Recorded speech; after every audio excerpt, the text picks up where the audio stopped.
Keraksiz shampuni sizlarning sochingizga tushmaydimi? Yo'q. Shoshilmanglar. Qalaysizlar qizlar. Mana bu videodan keyin mana bu kommentariy ko'payib ketdi. Kelinglar bugun sizlarga sochingizga mos shampunlarni tavsiya qilaman.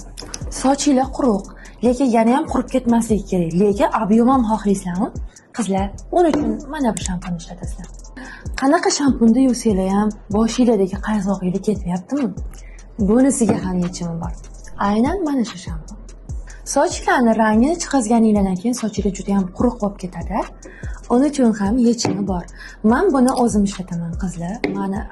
Mana sochim asvetleniyadan keyin ko'proq buni ishlatadigan bo'ldim.